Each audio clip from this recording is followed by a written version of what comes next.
In this video, I'm going to teach you how to create content on LinkedIn that actually attracts buyers. So right now is Christmas Day, filming this video here for you on Christmas Day, and in spirit of the holiday season, I've decided to give you a full-on coaching call. This video that you're about to watch is a coaching call that I had with my clients where I literally taught them the exact step-by-step formula of how to create content that attracts buyers on LinkedIn. So watch this video, take notes. The people who attended this call have literally paid thousands of dollars to learn from me, and I'm giving it to you right now for free. So watch this video, enjoy it, and remember, if you have any questions at all, here's my LinkedIn profile. I'll even put a link to my LinkedIn profile in the description below, and you can always ask me questions directly on LinkedIn, and I'll get back to you as quickly as I can. So without any further ado, watch this video and talk to you soon. Today, what I want to go over, the lesson I have prepared is very content-based, but it's not just, me telling you what kind of content works or something. I've talked about this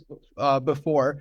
Some of you might not have heard this lesson, but it's really about how do you build an emotional connection with your audience that allows them to buy from you a lot easier, right? Because at the end of the day, that's, obviously we're using our content to establish authority, get people to like and trust us, all that stuff. But at the end of the day, on a human level, this is all about emotional connection, right? How do you build emotional connection? And ultimately, if you want to go deeper, you want to start, and I know this word has a bit of taboo to it, but you want to build somewhat of a cult-like following, right? Where the people follow your story. So if you look at, any of the really, really big influencers in the world, no one's coming to my mind. I'm blanking right now. Well, sure. Let's even say Tony Robbins, because he's the one I always go to as the example. He has a cult-like following, right? A cult-like following, meaning that if he put out anything, if he literally said, I have a bottle of air that I'm selling for like $100, there's an audience that will buy anything that he puts out,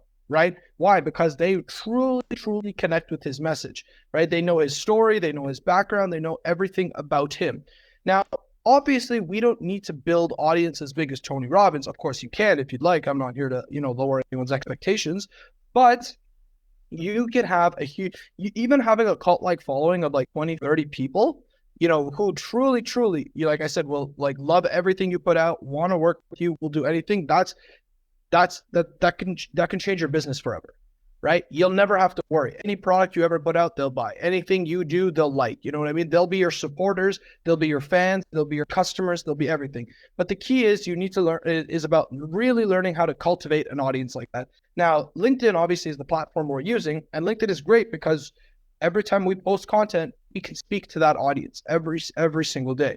So I want to go over the ideas. Again, I know this word's taboo, but it's the same idea.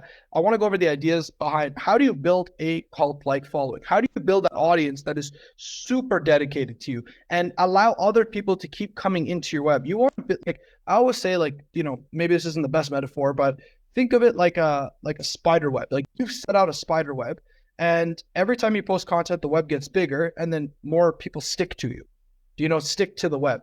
And then they just, and it gets bigger and bigger and bigger. And you want to leverage content as a compound effect in the sense that, you can get in the rat race of content, which I don't like, which is, and this is one problem with, a lot of social media is that as soon as you stop posting content, you're kind of done. You know what I mean? Like you're wiped out of the game, which is unfortunate, but it doesn't have to be like that, right? For example, if I stop posting content for a month, everyone would forget about me. Right. It's just the nature of it, unfortunately, right? Like that's just like the nature of but if you're able to capture the attention of people, and how do you capture the attention of your audience?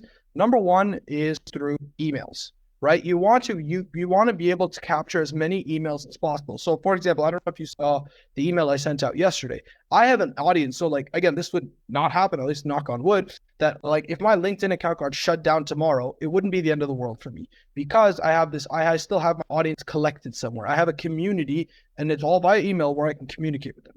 So that's number one is the first idea behind it. It doesn't necessarily have to be email. I recommend email, but you need to start capturing your audience, right? Even if you have an email list of like 20 people, that's still okay, right? You can build on it as you go, but focus on capturing that audience as soon as possible.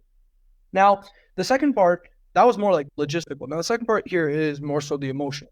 How do you build an emotional connection, right? The number one thing, and I always say this, is you need to learn to declare the enemy. You can't, in order to build a really, really cult-like following, you need to learn how to declare the enemy. You can't just be like neutral with your stance on everything. You actually have to be quite polarizing with your stances, right? And this might feel uncomfortable at the beginning, but this is how you build a much bigger audience. So for example, for myself, my enemy that I talk about all the time is automation tools, outbound, right? I'm always like, you're never going to, run a successful business cold messaging thousands and thousands of people hoping one person responds to you. And I always do it. Now, there's a lot of people who are big fans of outbound and are like, no, I never want to post content. I never want to put myself out there. I never want to attract clients. I'm much happier like using outbound because I have like, I'm not saying I'm polarizing like, like a president of the United States here. I mean, I could, but that's not the idea. My point being is that I'm polarizing enough to the point where there's people who firmly agree with me, and then there's people who firmly disagree with me. And that's what you want. I was like, have you ever heard the quote, to become president of the United States, 50% of the country has to hate you, right? It's almost the same idea here. I'm not saying people need to hate you, but you need to have a firm stance where people agree with you and people disagree with you. Because if you're too neutral, then you don't really stand out. And the thing is, most people online, I'd say 90% of people that I see, 90% of the content I see on LinkedIn is very neutral. It doesn't really stand for anything. It's either, people just talking about something that happened, which is fine. They don't, but you have to find a way to be polarizing. So I encourage you with number one, with your content, just think about like the idea, because remember at the end of the day, you are the product, not your services, not your product, not your coaching program. Your coaching program is simply the medium in which you sell yourself, right? It's simply the medium in which people get access to you. So if you're the product, you need to be polarizing in some way so that people actually that people feel a connection towards you. So I want you to think about this, right now on the call later today. What do you stand for? What do you stand against? Right? Again, it doesn't need to be some aggressively like political ideal, right? But it has to be something where it's like, I don't believe in this. And ideally you want to polarize against something that's common norm, right? Like for example, one of the biggest examples here is like, vegans, for example, are very polarizing. Why? Because they're like, what's the partner? Like, what's our love vegetables, like, plant-based diet. What's the enemy? The enemy is meat. Now, think about like a vegan influencer. They're the most polarizing people I can possibly imagine on social media. Why? Because the people who are vegan will love them. Every cookbook they put out, every coaching program they put out, they're going to buy. The meat eaters are going to laugh at them and be like, oh, you're missing out on all this iron, protein, whatever, just the idea. I'm not saying which one's right or wrong here. I'm just giving you an example. So I want you to start thinking about the same for yourself. What is that point of differentiation for yourself that you could talk about? So that's number one, is declare the enemy. Always declare the enemy. Number two is, like I was saying earlier, you are the product. So share stories about yourself. If you're always giving value posts, it's not going to build enough of a connection. You can't just be like, 5 ways to achieve this, 3 ways. I always say, if your content can be Googled, then it's probably not good enough for social media. Why? Because people can Google that information and get access to it faster. What people really want is they want to like you. They want to connect to you, right? So if you look at even, my post today, let me pull it up. And again, here, or my post, which one was it? I think it was yesterday. Here, let me pull this up for a second. Okay. Hold on. Okay. So this post right here, where I'm talking about, I'm like, I'm currently on a season of being a student. Over the last 2 months, I've hired a golf coach. I've learned how to scuba dive. I've been working closely with my business mentor to scale to multi-7 figures. They say the key to happiness is progress, while the root to stagnation. I'm beginning to see my life. If you feel stuck, learn from someone. If you feel stuck in life, do new experiences. Life becomes a lot more fun. This post right here has very little to do with my offer, right? Almost nothing to do with my offer, right? Like maybe I talk about business for like a sentence or two. But what I'm doing is I'm getting people to start connecting with me. Like they're learning a little bit about my life. I'm giving them a little sneak peek into who I am, right? And I'm doing this intentionally because if they like me, right, then they're gonna then now all of a sudden they'll start looking into deeper things. Look, when someone makes an investment into a coach, there's like it's a very specific criteria that they make, whether they consciously make it or subconsciously make it. Same thing. Number one, they want to know about competency. right? Does this person have the competence to help me get to where I want to go? That's the very first thing they want to know. Second thing is, do they like you, right? That is the second most important thing. You could have all the competence in the world, but if you're not likable to your audience, if you're not, you don't connect with them, if they don't see some form of a connection here, well, then they'll go and find, they would pick someone with a lower competence that they connect with more over someone with a higher competence that they connect with less, right? Because at the end of the day, they're going to, like, if they're investing in you, that means they're going to probably see you very frequently for the next 3 to 6 months, depending on how long your program is, right? So very, very important to build that personal life. Now, I'm not saying you need to talk about every moment of your day here of like this morning I did this, after I walked the dog, my dog got in a fight with another dog on the street. Like, you don't need to talk about any of that stuff. Like, I mean, if you want, but try and just like give people sneak peeks into your life. That's number one, right? So is this making sense so far about what I'm saying?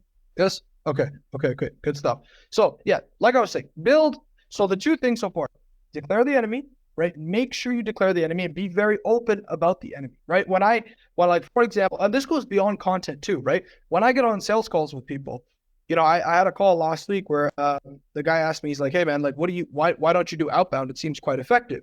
And I told him, like, I 100% do not believe in outbound. I don't believe it as a viable strategy. The problem is, at the end of the day, you're just picking fruits from a tree. You're not building any foundation. And I was like very adamant about why I didn't like it. And he actually understood. He appreciated the fact that I was like so adamantly against it. It wasn't necessarily like wishy-washy being like, yeah, it's not bad. If someone wants to do it, I'm sure it could work for them or anything like that, right? I had a stance. So declare the enemy, get people to like you.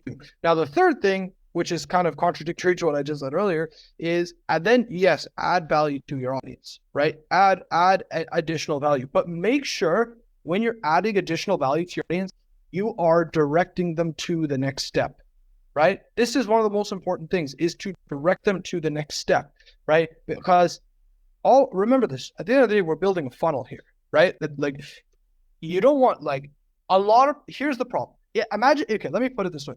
If you declare the enemy, and then after you declare the enemy, you build this amazing trust with your audience, right? And you don't do anything else. Do you know what you become?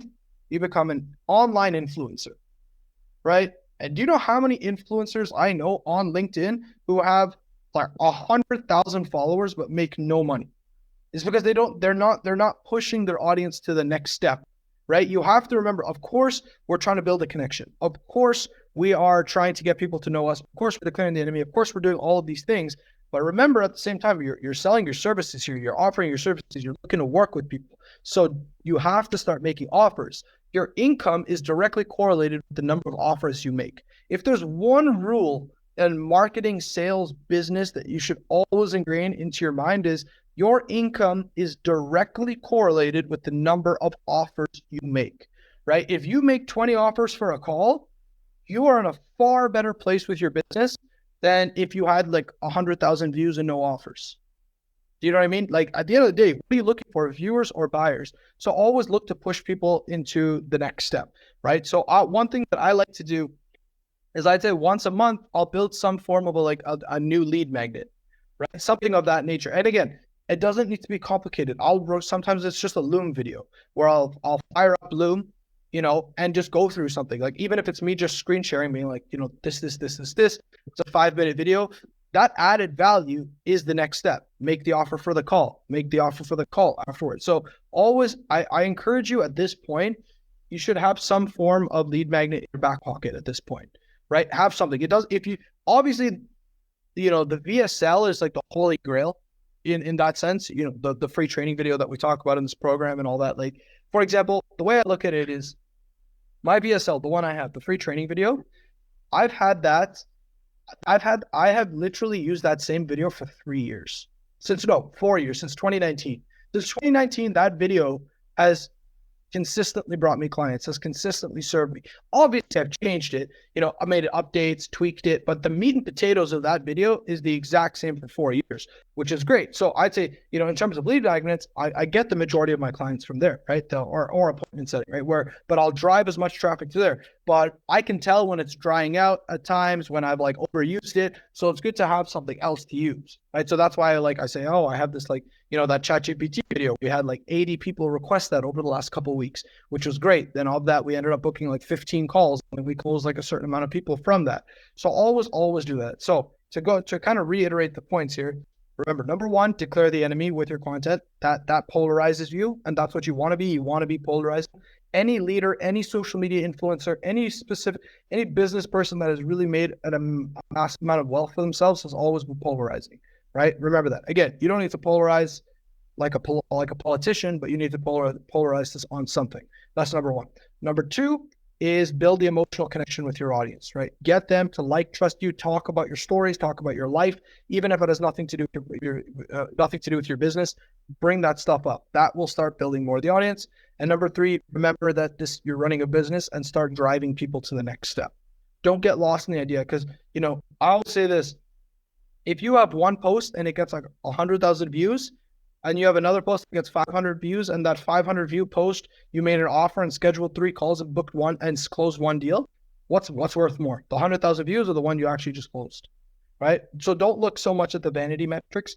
Look at what are the next steps? Like what numbers am I getting from that? So those are really the 3 things I want you to really, really focus on, and tweak your content. Remember, I actually learned this from Kristen, who's not here. She showed me it was an article she sent me, and it's like you want to basically publicly develop your personal brand on LinkedIn.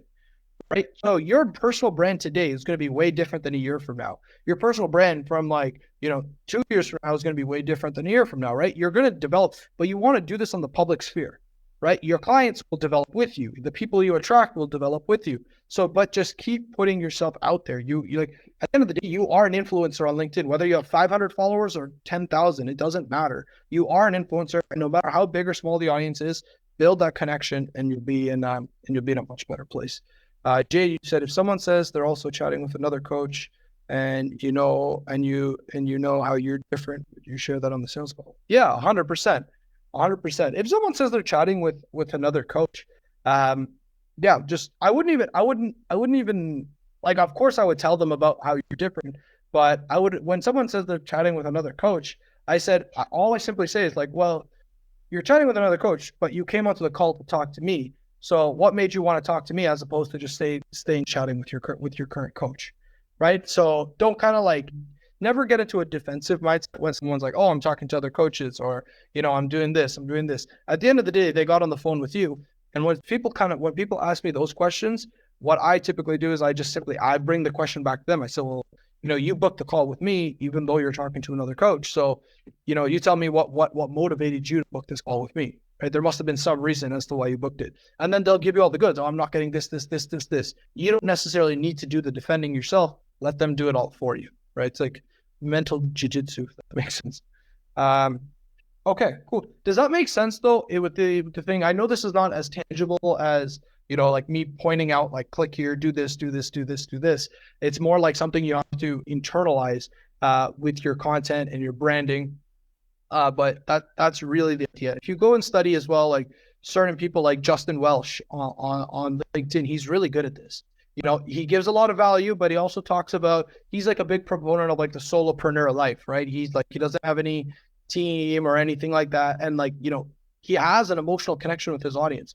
So I would go and find people who are really good at this and start looking at that kind of stuff. So for example, Justin Welsh is actually a really good example of this. What does he preach? He preaches his values are the solopreneur life, right? How you don't need anybody. You can do this whole thing on your own. You can have a great, you know what I mean? You can run a 6-7 figure business solely on your own. That's it. His enemy is complexity, right? Having multiple employees, running a corporation, having high expenses, all that. So he's kind of polarized himself in that way. And that's why so many people like him, because LinkedIn is full of solopreneurs, right? A lot of people who are just running the business on their own. And that's why he's attracted such a strong audience, right? So he's a good example. There's lots of people, right? So try and find someone that you can do it from. It doesn't even have to be someone on LinkedIn, right? It could be someone you follow on YouTube, someone, you just know from reading their books or whatever.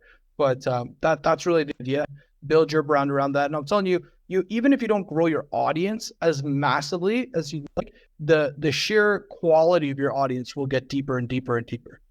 right? And then you'll just, and it'll start converting for you at the end of the day, right? At the end of the day, because we're all selling high ticket here, it's not like you need 50, 60, 100 sales a month to really get to where you want to go, right? You get, 5, 6, 7, 8, up to 10 sales a month. And, you're a multi-six-figure business depending on your offer. So that's why quality is almost more important than quantity with what we're doing, right? Building that trust, and you'll get to where you want to go. All right. Any questions regarding this? I know, like I said, I know it wasn't as like tangible as, my typical lessons, but I thought it was equally as important to bring up.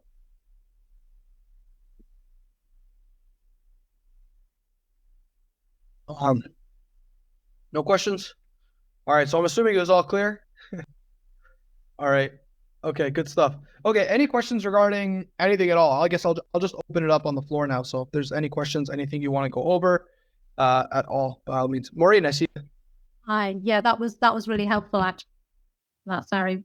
The question you mentioned, it was about taking people to the next step. I sort of struggle a bit with that.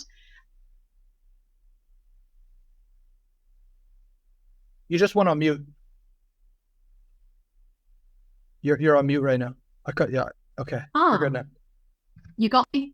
No, I didn't hear you. I heard you say I struggle a bit with that, and then you went on mute. Hang on. Let me see. Let me unmute. I clicked on ask to unmute. Let me know if that works. Hang on. There. Now I hear you. I think you're right. I think my unmuted muted. I apologize. Okay. No worries. So my question was about the taking people to the next step. Is that the same as call to action, or is that more about getting people along that funnel? Because I sometimes struggle with the difference between the two.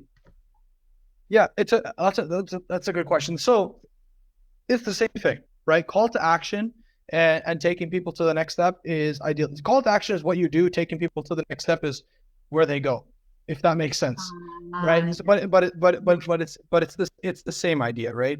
Like when I drive people to a lead magnet, get them to watch something, anything of that nature, that's just getting them to the next step, right? Because even, like I said, even if you take all the tech out of it, right? Like, put a button here to book a call and all that kind of stuff. Let's just say you created a Google Doc, right? On anything, like let's just say you created a Google Doc, how to advance your career 20 years ahead in only 5 years or less, right? Let's just say you created a Google Doc like that, just hypothetically.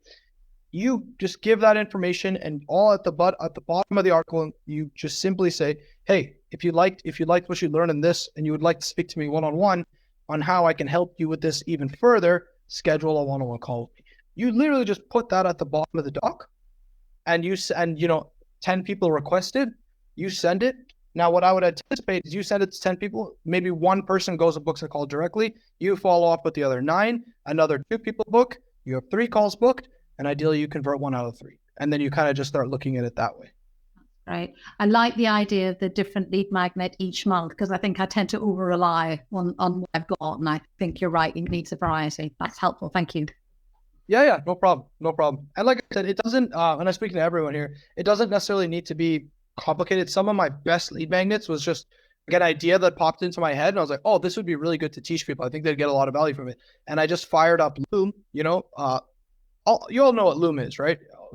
Everyone's clear with Loom? Okay, yeah. So I fired up Loom and just recorded a quick video, and that's it. Sent that out, and I was amazed. You'll be amazed with you'll be amazed at like how little production value you really need to really grow, like get people's attention and grow them. At the end of the day, it's just the value and the connection. As long as people can see your face, hear your voice, you'll be totally fine with everything.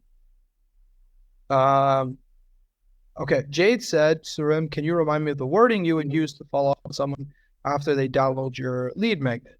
That is a great question. So typically we'd say, what we'll do is we'll send them the video or the training or whatever. So we'll be like, hey Jade, here's the the XYZ training that you requested. Would love to hear your thoughts afterwards on what you thought about it, or what you were looking for from it.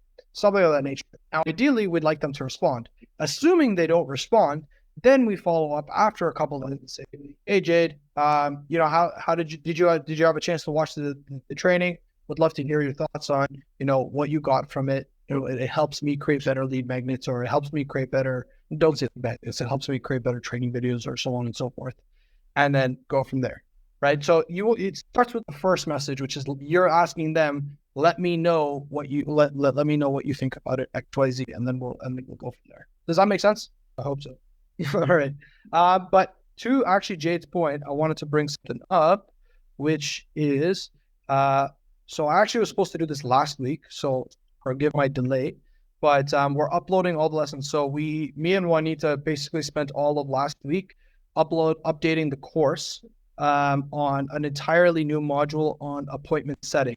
I don't know if any of you have had a chance to see it or not, but literally we wanted to give you examples. So there's still 7 more videos to go, but I still wanted to show you this.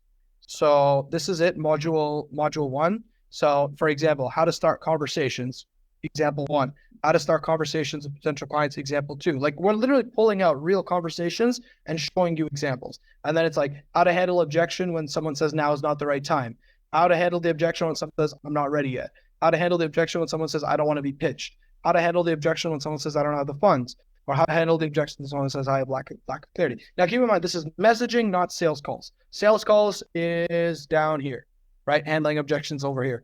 So, and we're still uploading. There's still like 7 more lessons to go that we're going to upload. So there's a lot more coming, but we wanted to give you, like, instead of just, here's how you message and then they come, I wanted to give you as much like specific support examples, what to say with like all, typical objections you might handle. Now, just keep FYI, don't get mad at me. We're still editing the course and, updating it. So there's still like some sample text here.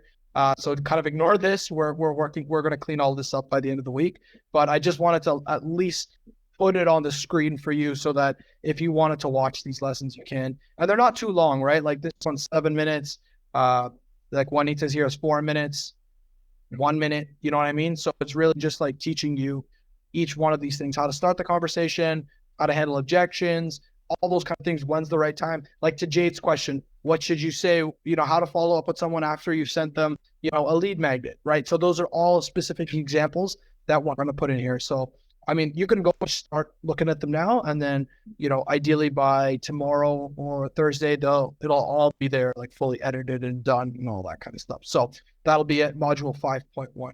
I realized that messaging is something so important that, and it's a skill that you're going to always just be improving and perfecting. So I wanted to really double down on that with you by giving you this, brand new module with every example, and then also the new Wednesday group coaching call as well with messaging, so that you never have to feel worried about like messaging. So it's all set and good for you there. So that will be, like I said, you can start looking at it now, and I'll be popping in the final. There's 7 more lessons to be added to this. So the other 7 will be popped in by, like I said, tomorrow or Wednesday, and we'll clean up all this, random text and get it all going for you. So again, that is that.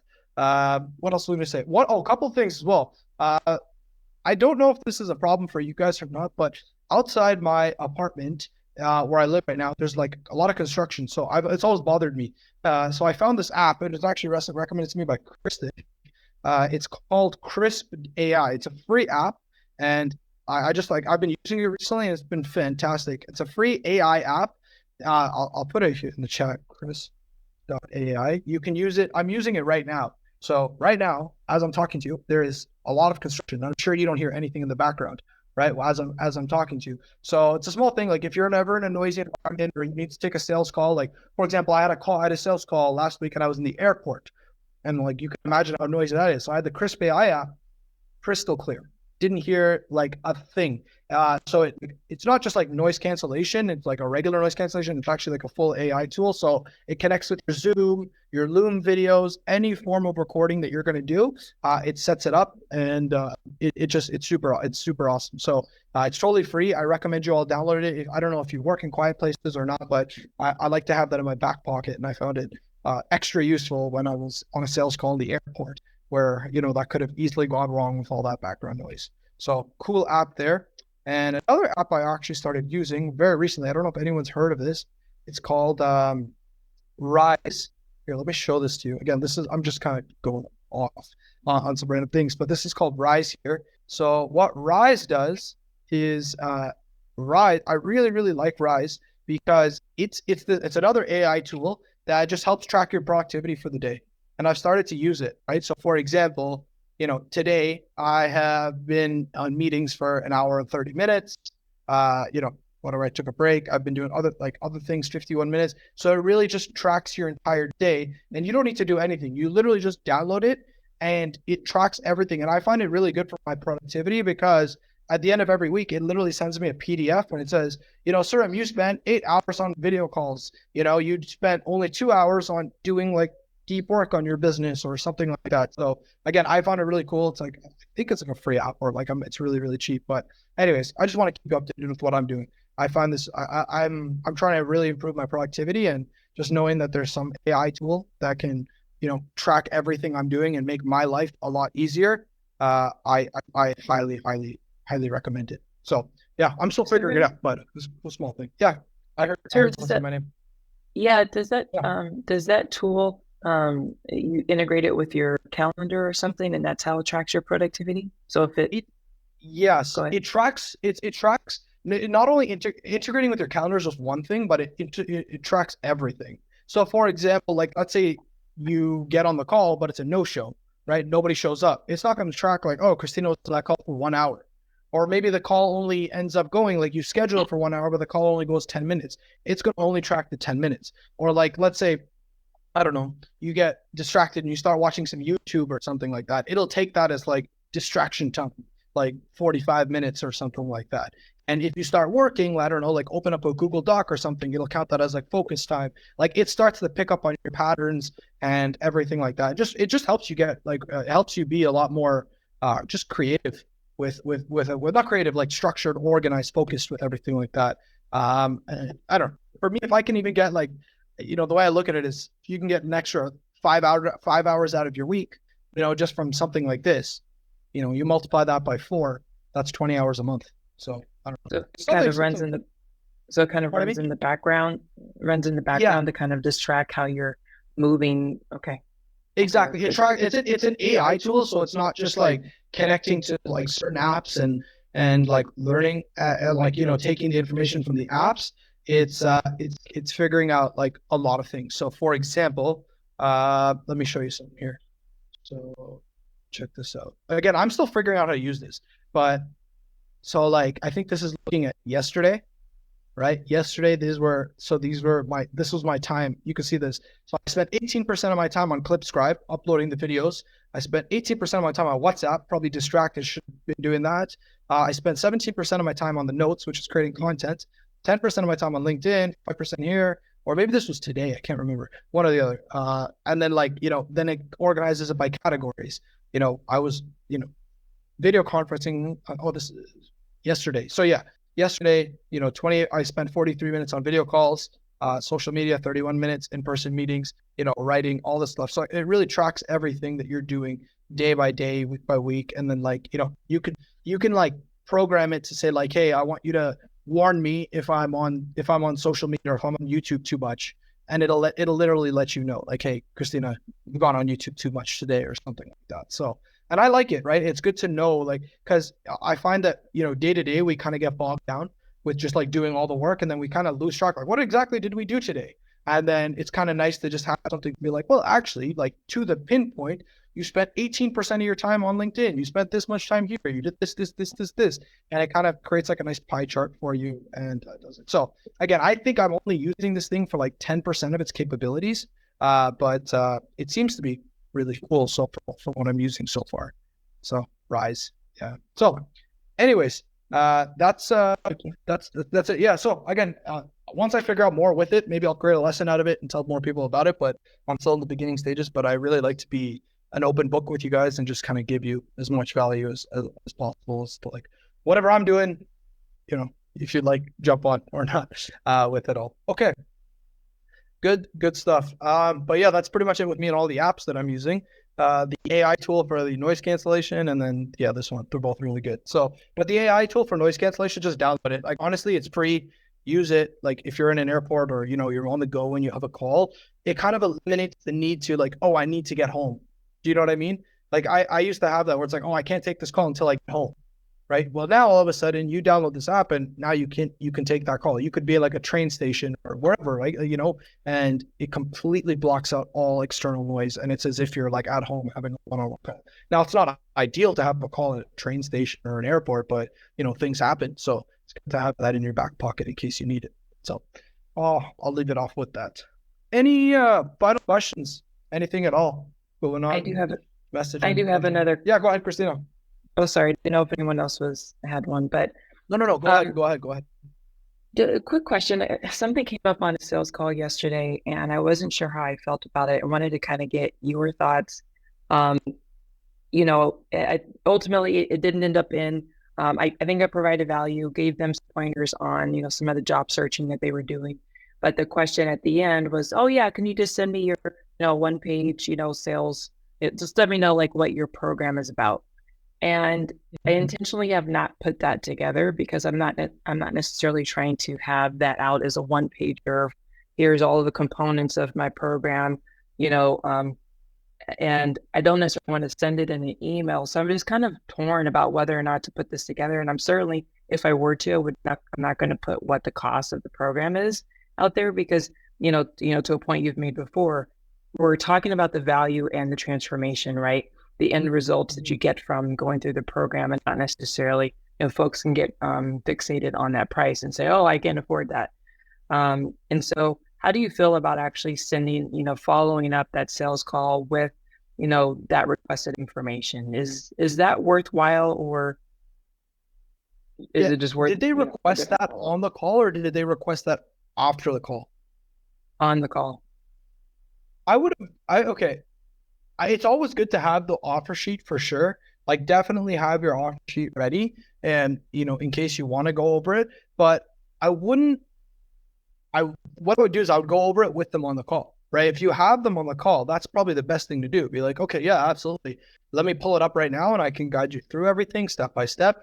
And then from there, because at the end of the day, if they're reading that alone, they're not going to get the same impact as if you're the one going through it and explaining because it's your program and everything. So definitely I would encourage you to have the offer sheet ready. Just again, a Google Doc is all you need. Just organize it on a Google Doc, put that up, show that, share that with them.